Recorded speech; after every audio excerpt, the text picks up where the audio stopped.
अपने Shri Ram coaching classes के इस यूट्यूब चैनल पर हार्दिक स्वागत करता हूँ। मैं आपके सामने राजनीतिक विज्ञान की कक्षाएं लेकर आया हूँ, जिसमें आज हम शुरू करेंगे संवैधानिक इतिहास। इसको शुरू करने से पहले मैं आपको बताना चाहता हूँ कि किसी भी टॉपिक को विस्तार से पढ़ेंगे और बहुत ही गहन अध्ययन के साथ हम उसको देखेंगे। इस टॉपिक को आसान बनाने के लिए मैंने कुछ ऐसी बातें इस टॉपिक से रिलेटेड जोड़ी हैं जो आपको आसानी से याद हो जाए और उसको अपने आसपास के जीवन से जोड़ते हुए याद करने की कोशिश कर पाऊँगा। जैसे कि विराट कोहली को सब जानते हैं। विराट कोहली जब 33 साल के हुए और उनकी बैटिंग को पसंद करके उन्हें भारतीय क्रिकेट टीम का कैप्टन बनाया गया। उसके बाद में उन्होंने शादी की और उनके परिवार में एक सदस्य बढ़ गए। अब इस बात को भी लेकर हम इसके एक महत्वपूर्ण एक्ट को याद करेंगे। उसी तरीके से एक और एक्ट भी है जिसको हमने एक सामान्य भाषा में जोड़ा है, जैसे कि भारत के उत्तरी क्षेत्र मतलब कि भारत के नॉर्थ इलाके में यदि भ्रष्टाचार और सुशासन चाहिए या भ्रष्टाचार को खत्म करना हो तो उसके लिए हमें संसदीय अधिकार देने होंगे। संसदीय अधिकार देंगे तो भारत के सभी क्षेत्र जैसे कि बंगाल, उड़ीसा, बम्बई सभी एक रह पाएंगे और भारत में न्याय की स्थापना होगी। तो कुछ इस प्रकार की बातों को जोड़ते हुए मैंने इस टॉपिक को आपके लिए बड़ा मज़ेदार और आसानी से याद करने वाला बनाया है। उम्मीद करता हूँ आपको ये पसंद आएगा। चलिए शुरू करते हैं। इस टॉपिक को शुरू करने से पहले मैं चाहता हूँ कि आपको इसका थोड़ा सा परिचय मिल जाए। उसके लिए हम शुरुआत करते हैं अंग्रेजों के इतिहास से। आप सभी को पता है भारत में व्यापार करने के लिए कई प्रकार के यूरोपीय देश आए, जिनमें सबसे पहले पुर्तगाली, उसके बाद में डच, फिर अंग्रेज और फिर फ्रांसीसी। तो यूरोपीय देशों का जो आगमन भारत में हुआ उसमें अंग्रेजों का बहुत ही महत्वपूर्ण वर्चस्व था। व्यापार के साथ साथ राजनीतिक रूप से भी अंग्रेजों ने अच्छी पकड़ बनाई और भारत पर राज भी किया। उसको देखते हैं। उसका इतिहास जो शुरू होता है वो होता है 31 दिसंबर 1600। सबसे पहला फैक्ट है कि 31 दिसंबर 1600 को महारानी एलिजाबेथ ने ब्रिटिश व्यापारियों को भारत में व्यापार करने के लिए 15 वर्ष के लिए अनुमति दी। 15 वर्ष के लिए जो महारानी ने अनुमति दी उसके बाद ही वो व्यापारी भारत में आए थे। अगर इसमें आगे चलें तो 1608 में आने वाले अंग्रेज अधिकारियों में सबसे पहला था कैप्टन हॉकिंस। ठीक है, कैप्टन हॉकिंस जो थे वो 1608 में भारत आए और उन्होंने व्यापार के लिए अनुमति मांगी। उसके बाद में चले तो सबको याद है कि जहांगीर के समय जो कि 1615 के समय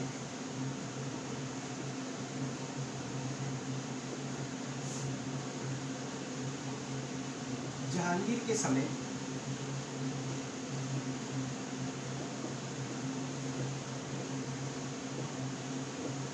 अनुमति प्राप्त की थी अंग्रेजों द्वारा।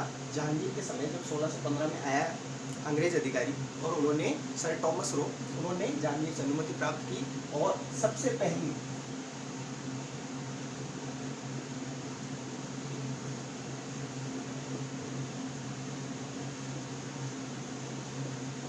सूरत में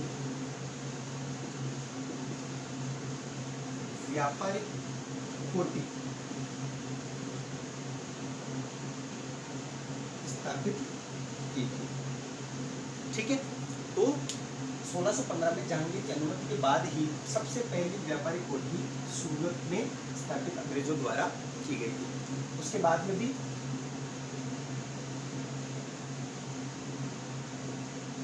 मल्लीपट्टनम, वहाँ पर भी अंग्रेजों ने अपनी संस्थाएं स्थापित की, व्यापारिक कोटें स्थापित की। मद्रास, इत्यादि स्थानों पर भी अंग्रेजों ने अपना वर्चस्व जमाना शुरू कर दिया था। उसके बाद में अगर 1615 के बाद में देखें तो बड़ा लंबा इतिहास है, उसको हम शॉर्ट करके देखते हैं। 1736 में अंग्रेजों द्वारा एक एक्ट तो नहीं कह सकते, लेकिन एक प्रावधान लाकर, एक राजलेख या राजपत्र लाकर, राजपत्र द्वारा जो इनकी प्रेसिडेंसियां थी, मद्रास हो, बम्बई हो, उन प्रेसिडेंसियों के राज्यपालों को, जो कि गवर्नर कह सकते हैं, उन गवर्नरों को यह अधिकार दिया गया कि वो अपने क्षेत्र के लिए क्या बना सकते हैं, कानून बना सकते हैं। ठीक है, तो 1600 में इनका आगमन महारानी की परमिशन के द्वारा 15 वर्ष के लिए। फिर 1608 में कैप्टन हॉकिंस का आगमन, 1615 जहांगीर से अनुमति प्राप्त करके सबसे पहले सूरत में व्यापारिक कोठी बनाना, फिर मल्लीपट्टनम मद्रास में भी अपनी व्यापारिक कोठी स्थापित करना। 1726 में राजपत्र द्वारा अंग्रेजों की जो प्रेसिडेंसियां थी उनके राज्यपालों को कानून बनाने की अनुमति प्रदान करना। ठीक है, आगे चलिए आगे जब चलते हैं तो हमें पता है अंग्रेजों ने सबसे ज़्यादा प्रभाव सबसे पहले बंगाल पर छोड़ा। बंगाल को उन्होंने सबसे पहले अपने वर्चस्व में लिया था। उसमें इतिहास में भी आपने पढ़ा होगा दो युद्ध के बारे में, एक प्लासी का युद्ध और एक बक्सर का युद्ध। उसको थोड़ा सा अपन परिचय ले लेते हैं। प्लासी का जो युद्ध था वो आपके 23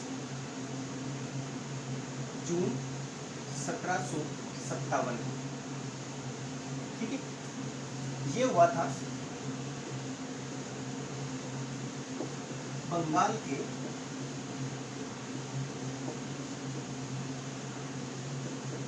सिराजुद्दौला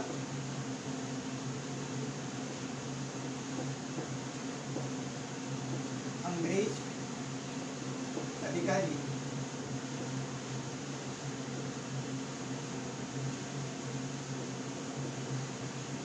क्लाइव के बीच, इन दोनों के बीच जो युद्ध हुआ उसमें अंग्रेजों को विजय प्राप्त हुई और सिराजुद्दौला को मार दिया गया। ये आपका शॉर्ट परिचय है प्लासी के युद्ध का।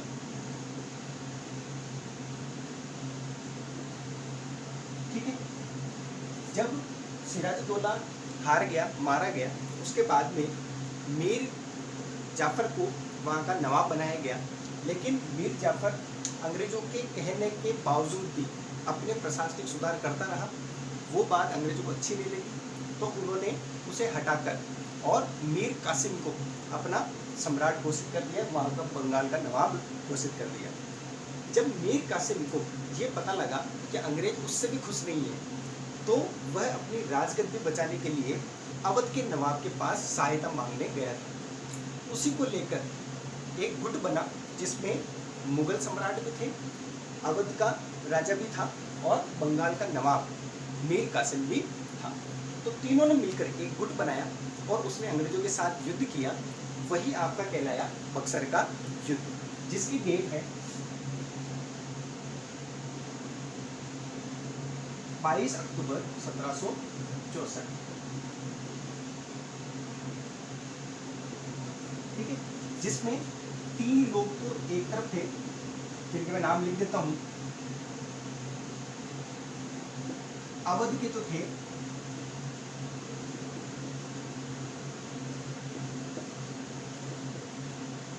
सुजाउद्दौला, मुगल सम्राट शाह आलम और बंगाल के नवाब मीर कासिम। ठीक है, और इनका युद्ध जो हुआ था वो हुआ था अंग्रेज अधिकारी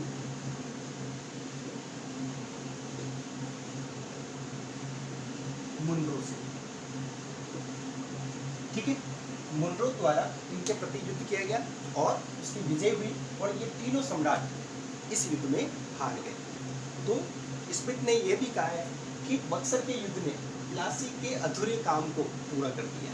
ये याद रखना, 12वीं कक्षा के इतिहास की पुस्तक में ये परिभाषा दी गई है, कोटेशन दी गई है कि स्मिथ महोदय ने कहा था कि बक्सर का युद्ध जो था वो प्लासी के बचे हुए या अधूरे काम को पूरा कर गया। क्यों? क्योंकि इसके अंदर एक विशाल क्षेत्र अंग्रेजों को विजय दिला गया, जिसमें मुगल सम्राट भी थे, अवध भी थे और बंगाल भी था। 1764 से लेकर 1764 से लगाकर 1772 का जो काल था उसमें बंगाल में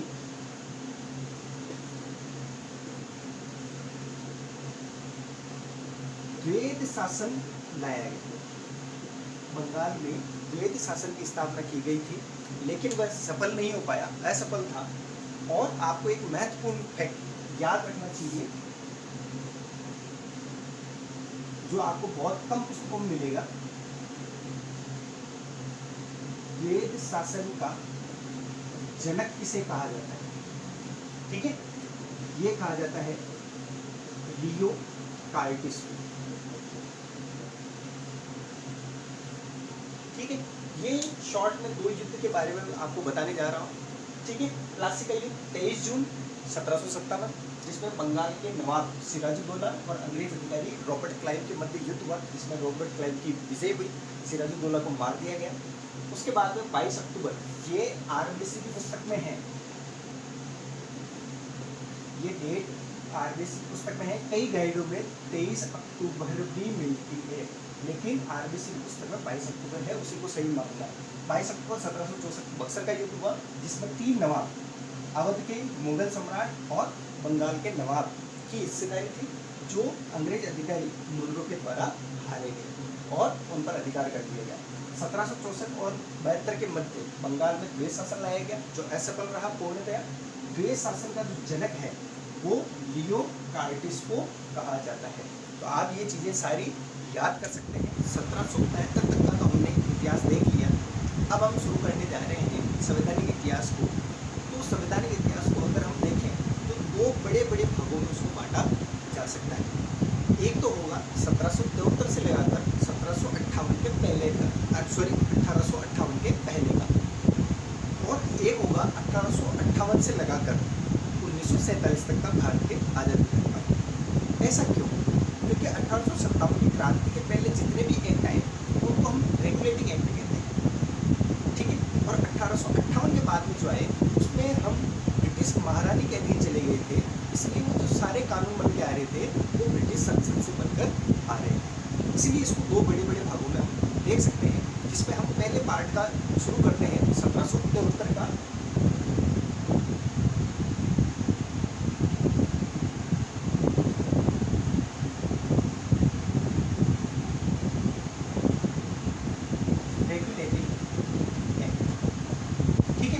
कंपनी द्वारा जितने भी एक्ट बनाए गए उनको हम रेगुलेटिंग एक्ट कहते हैं, और जो ब्रिटिश शासन के द्वारा यानी कि ब्रिटिश संसद के द्वारा जो 1858 के बाद जो बन के आ रहे थे उन्हें हम भारत शासन अधिनियम कहते हैं। इसलिए 1858 के पहले के जितने भी फैक्ट हैं, ठीक है, उन्हें हम रेगुलेटिंग कहेंगे, और उसके बाद में जितने भी आए उनको भारत शासन अधिनियम के नाम से जानते हैं। जब 1773 का मैंने शुरुआत में जिक्र किया था, इसको एक मजाक के तौर पर या बड़े मज़ेदार तरीके से अपन याद करने का एक तरीका बनाया है कि भारत के नॉर्थ में यदि हमें भ्रष्टाचार को खत्म करना है तो हमें संसदीय शासन देना होगा। यदि हमें भारत के नॉर्थ में भ्रष्टाचार खत्म करना है तो हमें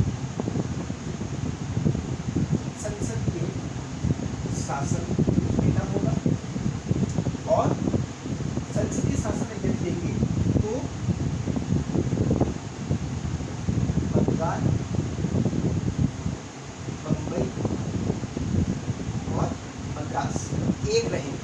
मतलब कि यदि भ्रष्टाचार खत्म होगा, संसदीय शासन आएगा तो बंगाल, बम्बई और मद्रास एक रहेंगे, और भारत में किसकी स्थापना हो सकती है? न्याय की। उसको पूरा नहीं कहते हैं न्याय।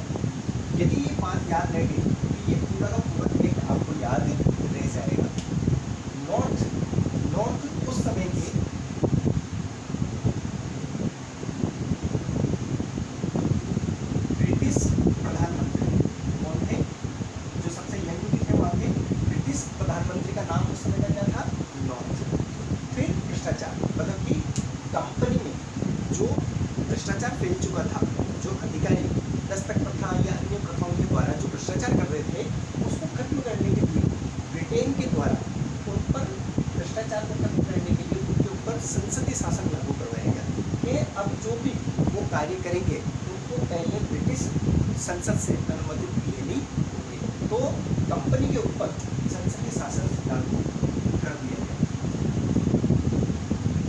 ठीक है।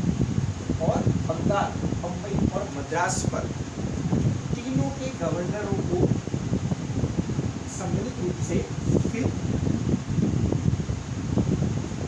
बंगाल का गवर्नर जनरल बनाया गया। ठीक है, जो कि पहला कौन बना था? Warren Hastings. सबसे पहला बंगाल का पहला गवर्नर जनरल। और आपको याद रखना है, बंगाल का पहला गवर्नर जो था वो रॉबर्ट क्लाइव। ठीक है, जो कि हमने पहले पढ़ा था प्लासी और बक्सर के युद्ध के बाद में। तो बंगाल का पहला गवर्नर यदि पूछे तो रॉबर्ट क्लाइव। लेकिन बंगाल, बम्बई और मद्रास के प्रेसिडेंसी को एक करके जो बंगाल के ही गवर्नर को गवर्नर जनरल बना दिया गया, तो पहला जो गवर्नर जनरल बना था वो बना था वॉरेन हेस्टिंग्स। ठीक है, फिर बात आती है ये न्यायालय। तो अंग्रेजों द्वारा पहली बार न्यायालय की व्यवस्था भारत में कर दी गई। बंगाल का जो फोर्ट विलियम है,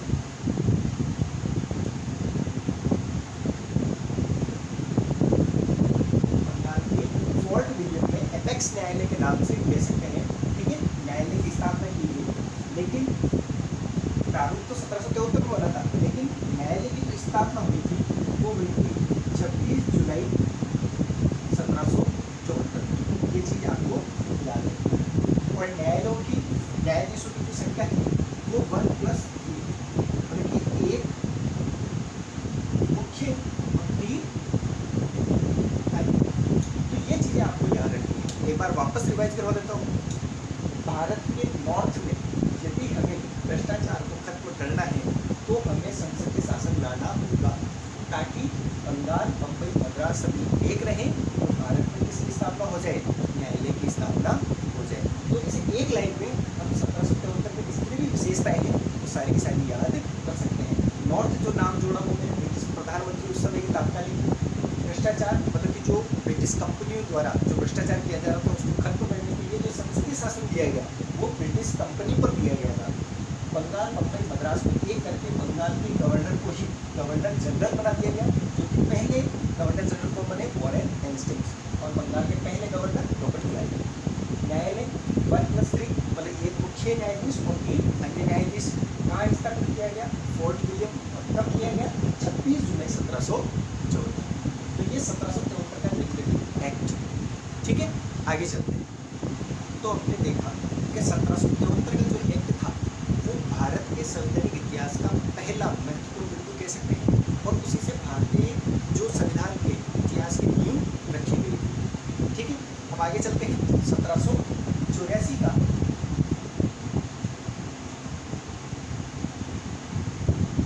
ब्रिटिश इंडिया एक्ट। ठीक है, ब्रिटिश इंडिया एक्ट में ब्रिटिश जो नाम था वो उस समय के तात्कालिक प्रधानमंत्री का नाम था, उन्होंने इसको जारी करवाया था 1784 का ब्रिटिश इंडिया एक्ट। उसमें महत्वपूर्ण जो बिंदु है वो ये भी है कि इसमें 2 प्रकार के संगठनों का निर्माण किया गया। ये तो है बोर्ड ऑफ डायरेक्टर, डी का मतलब डायरेक्टर, और ये है बोर्ड ऑफ कंट्रोल, मतलब एक डायरेक्ट करने के लिए और एक कंट्रोल करने के लिए। तो इसे हम सीधा सीधा कह सकते हैं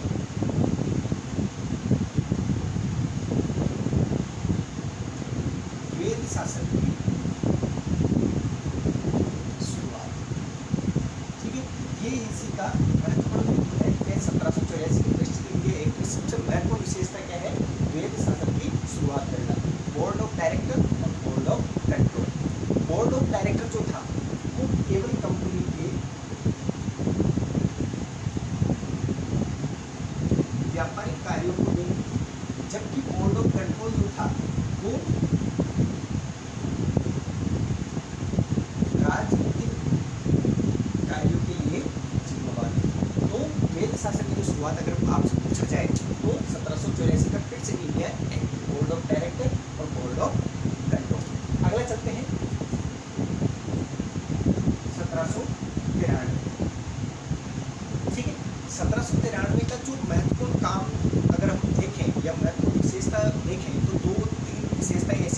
याद होनी चाहिए।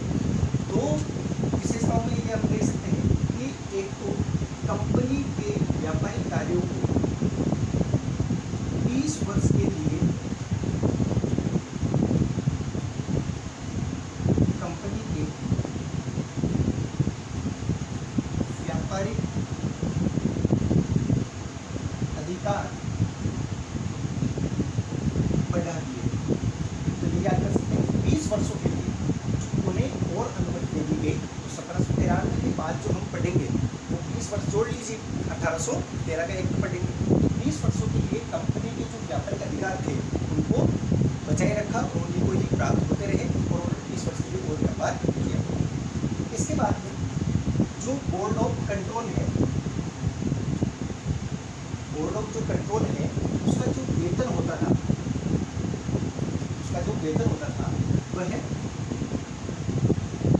भारतीय कोष से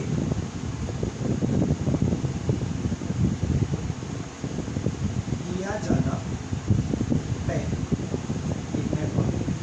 कि बोर्ड ऑफ जो कंट्रोल था वो भारत में नहीं था, ब्रिटेन में था, लेकिन बोर्ड ऑफ कंट्रोल का जो वेतन था, उसके अधिकारियों का जो वेतन था, 6 सदस्यीय जो समिति थी,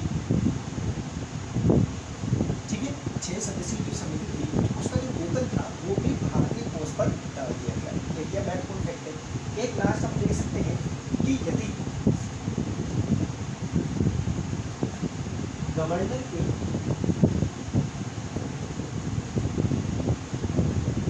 बंगाल के बाहर जाने पर अपनी शक्ति परिषद के किसी सदस्य को प्रदान करेगा। तो 3 फैक्ट इसके हैं 1793 के। एक तो 20 वर्ष के लिए कंपनी के जो व्यापारिक कार्य थे उनको बढ़ा दिया गया। बोर्ड ऑफ जो कंट्रोल था उसके जो 6 सदस्यीय जो समिति थी उसका जो वेतन बाहर डाला गया भारतीय कोष पर डाला गया। तीसरा, गवर्नर के बंगाल के बाहर जाने पर जो शक्ति थी वो अपनी ही कार्यकारी जो परिषद होती थी गवर्नर की, उसमें से किसी एक व्यक्ति को लेकर जाना तय होता था। तो 1784 का प्रीसीड एक्ट और 1793 का रेगुलेटिंग एक्ट। अब हम पढ़ते हैं 1813 का एक्ट।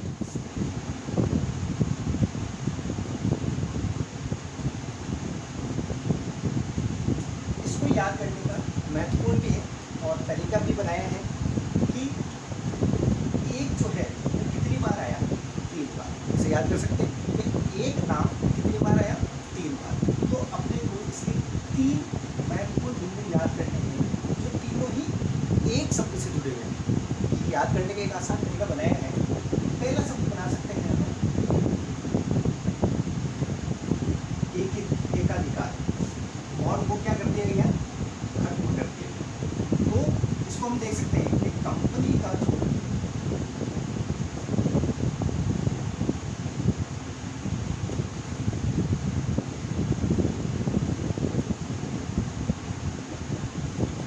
एकाधिकार था वो खत्म कर दिया गया। तो कंपनी जो ब्रिटिश ईस्ट इंडिया कंपनी जो थी केवल वो अकेले ही भारत में व्यापार कर रही थी, अब उसे उसका एकाधिकार खत्म कर दिया गया और अन्य ब्रिटिश जो कंपनियां थी उनको भी भारत में आकर व्यापार करने की अनुमति दे दी गई। तो एकाधिकार खत्म कर दिया गया। लेकिन आपको महत्वपूर्ण चीज याद रखनी है, चीन के साथ व्यापार और चीनी चाय, चीन व चाय, इन 2 व्यापारों को छोड़कर ही उनके एकाधिकार खत्म किए गए थे। 1813 के बाद में चाइना के साथ और चाय का व्यापार ये दोनों ही इसके पास रहे, ब्रिटिश ईस्ट इंडिया कंपनी के पास ही सुरक्षित रहे थे। दूसरा देखते हैं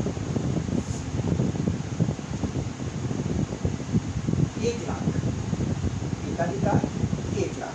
अब ये 1 लाख का फैक्ट क्या है, महत्वपूर्ण फैक्ट है। पहली बार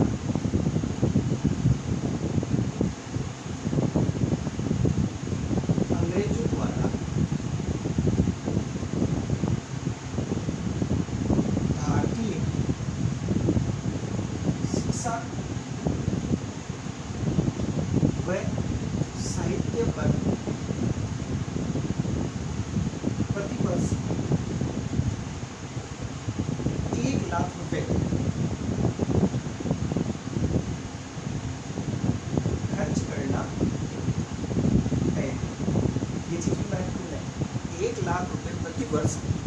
ब्रिटिश संसद के द्वारा इसके लिए प्रदान किए गए भारतीय शिक्षा और साहित्य के विकास के लिए। ठीक है, तीसरा फैक्ट है एक धर्म एकाधिकार, एक लाख और एक धर्म। भारत ने वैसे तो इतिहास में कई धर्मों को अपने शरण दी है भारत के अंदर, तो ईसाई जो धर्म था उसको भी ब्रिटिश कंपनी या 1813 के एक्ट के द्वारा ब्रिटिश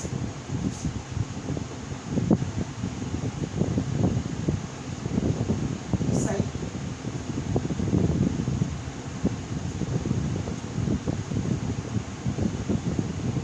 मिशनरियों को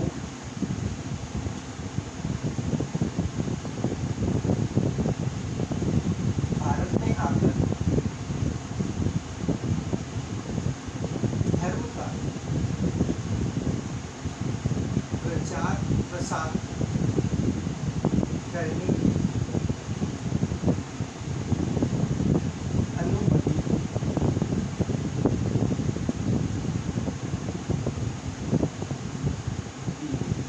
ये तीन फैक्ट हैं 1813 के। एक कितनी बार आया? 3 बार। 3 फैक्ट हैं एक नाम से, एकाधिकार खत्म, 1 लाख और एक धर्म। एकाधिकार खत्म का मतलब company British east India company जो थी उसका व्यापारिक अधिकार खत्म कर दिया गया और केवल चीन के साथ व्यापार और चाय के व्यापार के लिए ही उनका एकाधिकार बचा। 1 लाख, पहली बार अंग्रेजों द्वारा भारतीय शिक्षा व साहित्य पर प्रतिवर्ष 1 लाख रुपए खर्च करना तय हुआ। एक धर्म जो विदेशी धर्म था अपने लिए, ईसाई धर्म जो था, उस ईसाई मिशनरियों को भारत में आकर अपने धर्म का प्रचार प्रसार करने की अनुमति उनको प्रदान कर दी गई। तो ये तीनों फैक्ट महत्वपूर्ण है। आप पुराने पेपर उठा के देखिए, तो आपको इनमें से जरूर प्रश्न मिलेंगे। ठीक है, आगे चलते हैं। अब देखते हैं सबसे महत्वपूर्ण 1833 का है।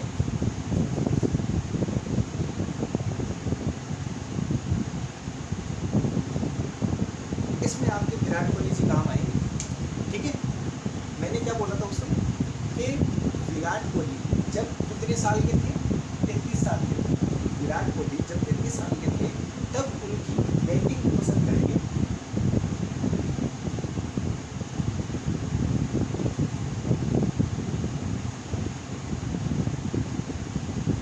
विलियम बेंटिक उनकी बैटिंग को पसंद करके उन्हें पूरे भारत की जो क्रिकेट टीम है उसका मेन बनाया गया, उसका कैप्टन बनाया गया। तो विलियम बेंटिक को पूरे भारत का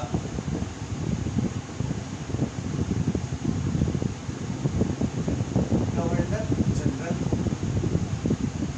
बनाया गया। ये बहुत ही महत्वपूर्ण फैक्ट है कि पूरे भारत का सबसे पहला गवर्नर जनरल कौन था? William Bentinck. जो पहले बना था हेस्टिंग्स, वो केवल बंगाल का गवर्नर जनरल था, जबकि अब इसे पूरे भारत के लिए क्या बना दिया गया? Governor general. बेंटिक पसंद आके उसको कैप्टन बनाया गया और उसने फिर शादी की तो उसके परिवार में एक सदस्य की बढ़ोतरी हो गई।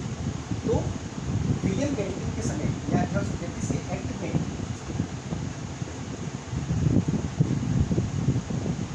गवर्नर की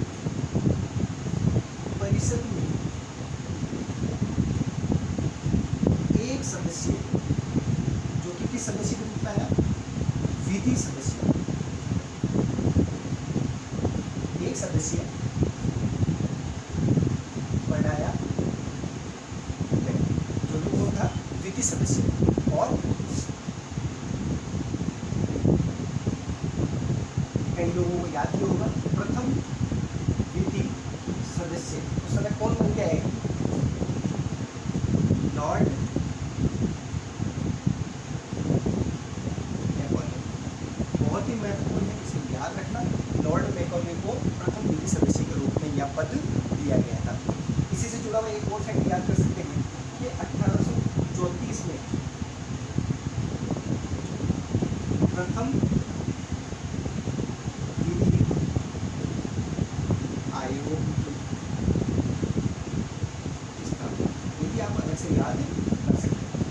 ठीक है, विलियम बेंटिक के लिए हम 2-3 फैक्ट और देखते हैं जो अपने राजस्थान के इतिहास से भी जुड़े हुए संबंधित हैं, उनको देख लेते हैं। विलियम बेंटिक के समय कुप्रथाओं को खत्म किया गया था। ज़्यादातर लोगों को याद भी है, एक तो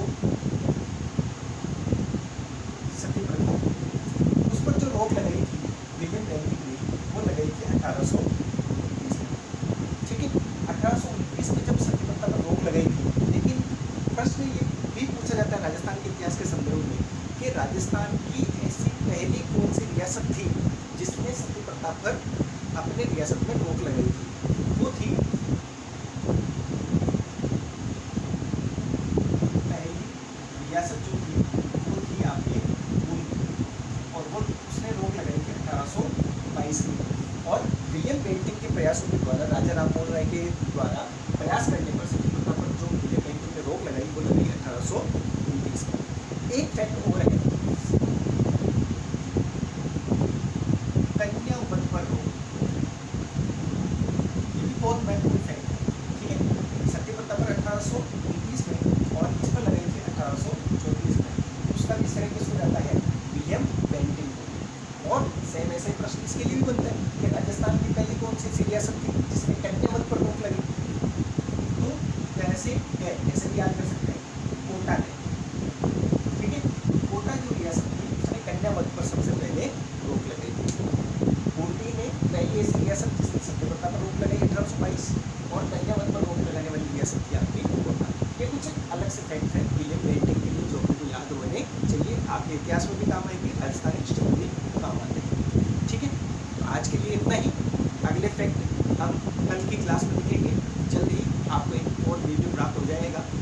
अगर वीडियो पसंद आया तो आप इसे प्लीज़ सब्सक्राइब कीजिए, लाइक कीजिए और लोगों को शेयर कीजिए, अपने मित्रों को शेयर कीजिए, ताकि हमारा भी मनोबल बढ़े और हम भी और जोश के साथ और अन्य फैक्ट के साथ आपके सामने प्रस्तुत हो सकें। Thank you.